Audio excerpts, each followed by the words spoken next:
এটা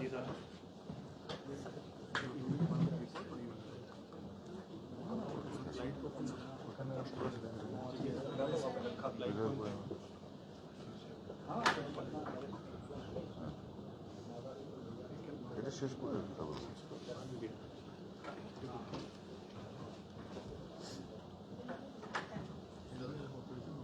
হ্যাঁ,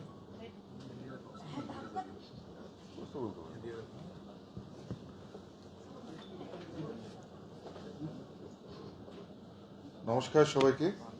আপনারা জানেন যে আজকে আমাদের মনসুনের আগে একেবারে বর্ষা, আসন্ন বর্ষা, ঠিক বর্ষার আগেই আমরা বিশেষ প্রস্তুতি নেওয়ার জন্য উত্তরবঙ্গ উন্নয়ন মন্ত্রণালয় এবং বিশেষ করে ইরিগেশন দপ্তর সমস্ত আধিকারিক এবং উত্তরবঙ্গের 8টি জেলার ডিএম থেকে শুরু করে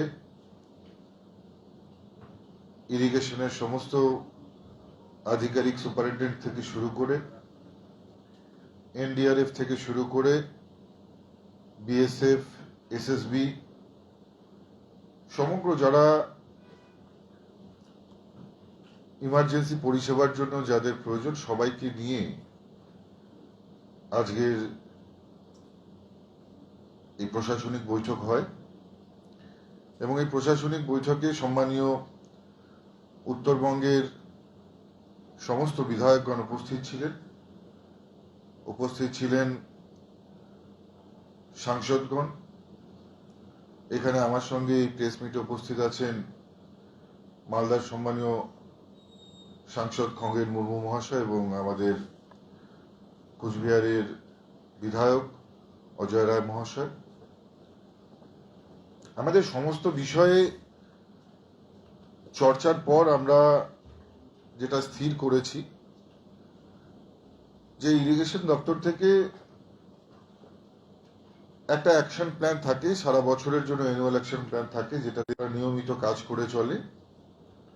বেশ কিছু অনগোয়িং প্রজেক্ট রয়েছে যেগুলোতে কাজ চলছে এবং পাশাপাশি আমরা ইমার্জেন্সি বেসিস বেশ কিছু প্রপোজাল আমরা বিধায়ক এবং ডিএম সাহেবদের কাছ থেকে চেয়ে পাঠিয়েছি। খুব কম সময়ের মধ্যে হলেও খুব গুরুত্বপূর্ণ বৈঠক হয়েছে। আপনারা জানেন যে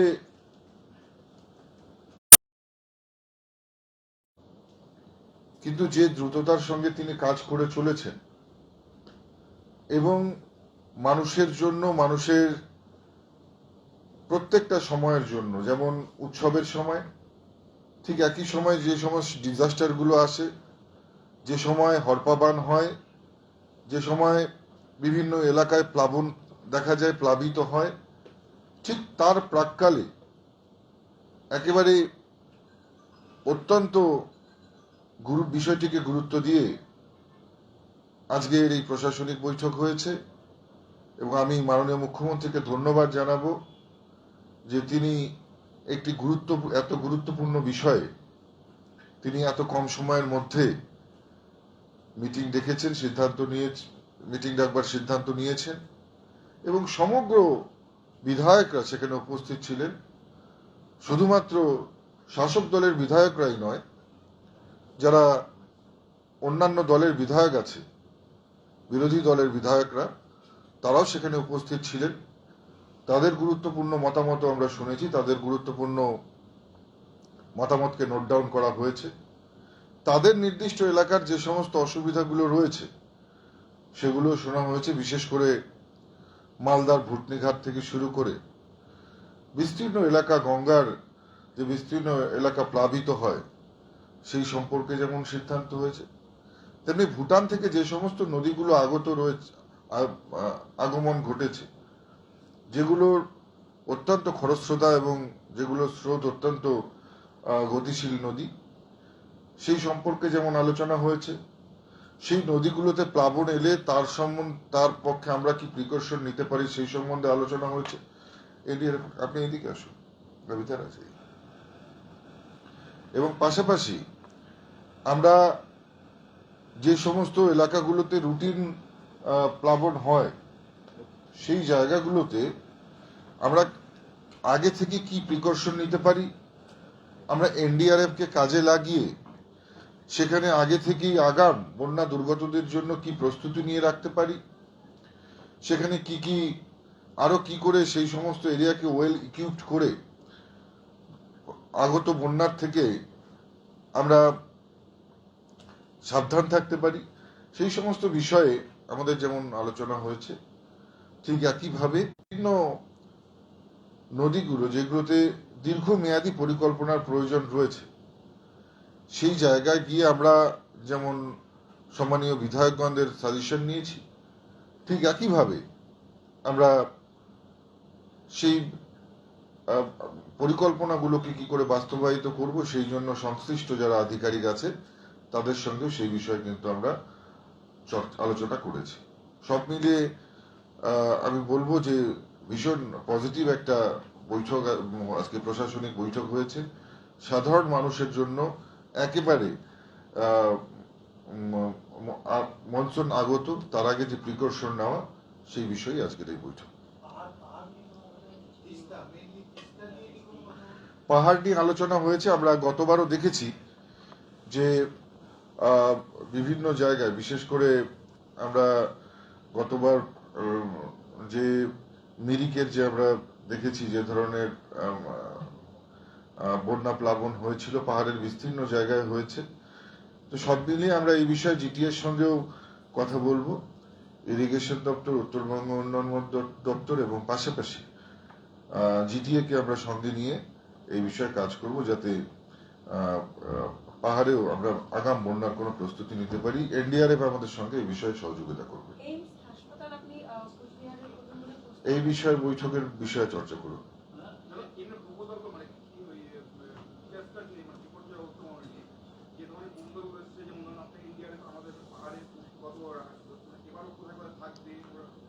দেখুন, রিকুইজিশন অনুযায়ী যে জায়গাগুলোতে ঘটনা ঘটছে সেই কিছু জায়গাকে হটস্পট হিসেবে চিহ্নিত করা হচ্ছে এবং সেই পার্টিকুলার জায়গাগুলোতে তো রিকুইজিশন অনুযায়ী এনডিআরএফ ডেপ্লয়মেন্ট হবেই।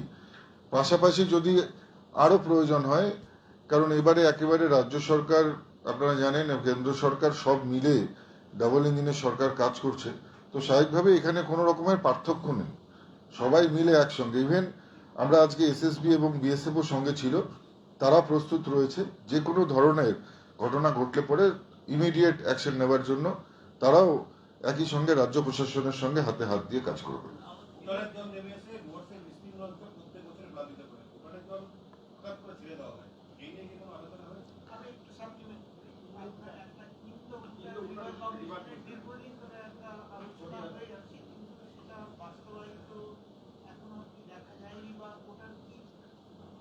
দেখুন, এটা কেন্দ্রীয় স্তরে এটা নিশ্চিতভাবে আলোচনা চলছে। শুধু তাই নয়, আমাদের যেমন ইন্ডো ভুটান রিভার কমিশন এই সম্পর্কে আলোচনা এগোবে এখন, ঠিক একই রকম ভাবে ঝাড়খণ্ড, বিহার এবং পশ্চিমবঙ্গ মিলে সেখানেও কিন্তু একটা রিভার কমিশনের যে চর্চা সেটা হচ্ছে। আশা করি কেন্দ্র এবং রাজ্যে, আপনারা জানেন যে একই সরকার, তো স্বাভাবিকভাবেই এই বিষয়টা খুব খুব স্মুথলি এই বিষয়টি হয়ে যাওয়ার কথা।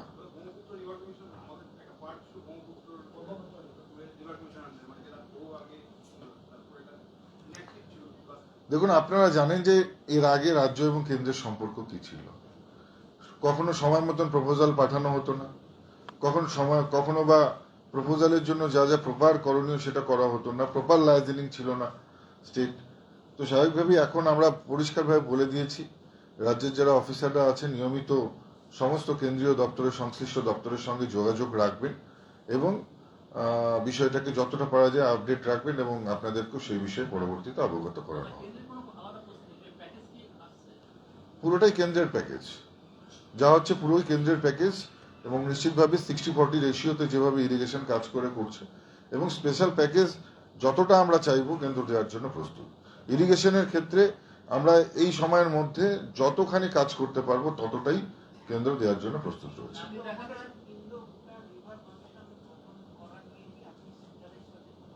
নিশ্চিতভাবে আমরা আলোচনা করব। সবেমাত্র আমাদের এখন পর্যন্ত 15 দিনও হয়নি, তো স্বাভাবিকভাবেই সব বিষয়গুলো নিয়ে আমাদের কাজ করা হচ্ছে। আমরা এটা একেবারে ইমার্জেন্সি বেসিস, কারণ আমাদের হাতে কাজ করার সময় রয়েছে আর শুধুমাত্র 20 দিন। 20 দিন পরেই প্রবল বর্ষা চলে আসবে। এই 20 দিনের মধ্যে ইমার্জেন্সি বেসিস কতটা আমরা কাজ করতে পারি, কতটা এগিয়ে রাখতে পারি, সেই বিষয়ে আজকের এই প্রশাসনিক বৈঠক ছিল।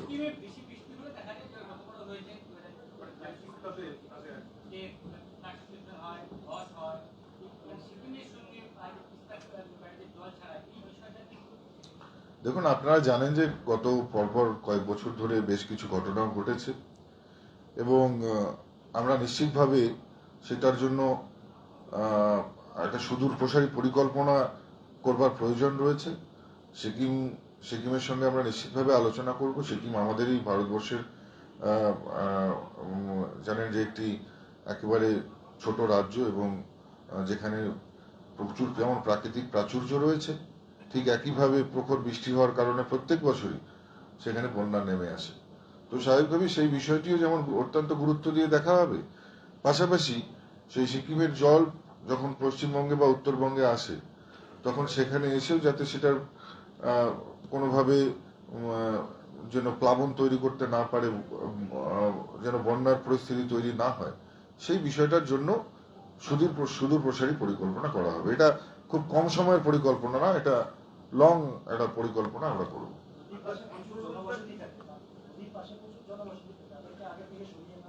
একেবারেই বহু গ্রাম সরিয়ে জনবসতিকে সরানো হয়েছে এবং নিশ্চিতভাবেই সেই সমস্ত যে সমস্ত রেড অ্যালার্ট যে সমস্ত এলাকাগুলোতে হয় এবং যে সমস্ত রিভার ব্যাংকে এখন পর্যন্ত জনবসতি গড়ে উঠেছে তাদেরকে কিন্তু নিরাপদ স্থানে সরে যাওয়ার জন্য অলরেডি বলা হয়েছে এবং আমরা আস্তে আস্তে তাদেরকে সেখান থেকে সরিয়ে দরকার হলে তাদেরকে অন্য স্থানে থাকবার ব্যবস্থা করে দেওয়া হবে।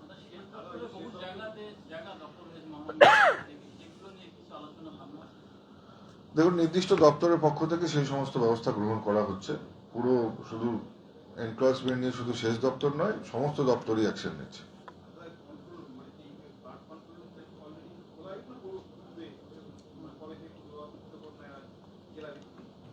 না, অবশ্যই জেলা ভিত্তিক। আমাদের ডিএম সাহেবরা অলরেডি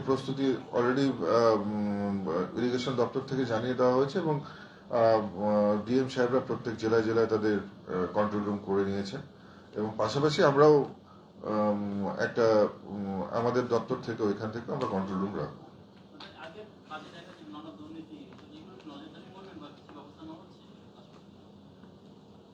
দেখুন, সমস্ত বিষয় যারা বিভিন্ন দপ্তরে ইনস্টিটিউশনাল করাপশন করেছে তাদের জন্য আপনারা দেখেন যে কোনো সরকার এরকম হয় না যে সরকার গঠনের পরে প্রত্যেক দপ্তরের এনকোয়ারির জন্য কমিশন গঠন করে বা সংশ্লিষ্ট দপ্তর গঠন হয়।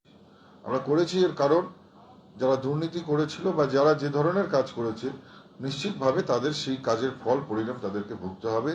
যে কারণেই আমাদের মাননীয় মুখ্যমন্ত্রী তিনি শপথ গ্রহণ করার পরেই ইমিডিয়েট তিনি এই ইনস্টিটিউশনাল করাপশনের এগেনস্টে কথা বলেছেন এবং যারা করবে তাদের বিচারের জন্য উপযুক্ত কমিটিও তৈরি হয়েছে। শেষ করুন, কনক্লুড করুন। না, শেষ করে দিন, বলুন।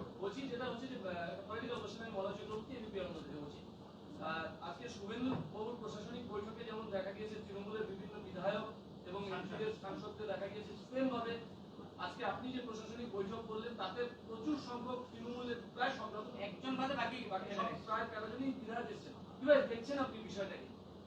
দেখুন, আমরা আগেও বলেছি যে রাজনীতির ময়দানে রাজনীতি হয় আর ডেভেলপমেন্ট ওয়ার্কের ক্ষেত্রে, প্রগতির ক্ষেত্রে, উন্নয়নের ক্ষেত্রে আমরা সবাইকে নিয়ে করতে চাই। আমাদের কাছে সবার কথার গুরুত্ব রয়েছে, মতামত দেওয়ার অধিকার রয়েছে। গণতান্ত্রিক দেশ, এখানে প্রত্যেক নির্বাচিত প্রতিনিধির অধিকার রয়েছে তাদের কথা বলবার এবং আমরা যারা চেয়ারে রয়েছি আমরা তাদের কথা শুনবো এবং নিশ্চিতভাবে আমাদের যতটা ক্ষমতা আমরা তাদের সেই সমস্যা সমাধানেরও চেষ্টা করব। এই রাজ্য, এটাই আমরা যে বরাবর যে রামরাজ্যের কথা বলে এসেছি, সেই রামরাজ্যের প্রতিষ্ঠা যখন করেছি এবং সেই রাজ্যের মাননীয় মুখ্যমন্ত্রী যখন শুভেন্দু অধিকারীর মতন একজন নিপাট ভদ্রলোক এবং তার আদর্শেই অনুপ্রাণিত হয়ে আমরাও সমস্ত বিরোধীদেরকে, সমস্ত যারা আমাদের নির্বাচিত প্রতিনিধি আছে সবাইকে আমরা একইভাবে দেখি। এবং আমার মনে হয় তারাও জনগণের ভোটে নির্বাচিত হয়ে এসছে, অতএব তারাও ডেভেলপমেন্ট করতে চায়। তারা যদি তাদের খোলা মনে ডেভেলপমেন্ট করবার স্বার্থে আমাদের সঙ্গে আমাদের কাছে আসে, নিশ্চিতভাবে আমাদের দরজা তাদের জন্য খোলা থাকে।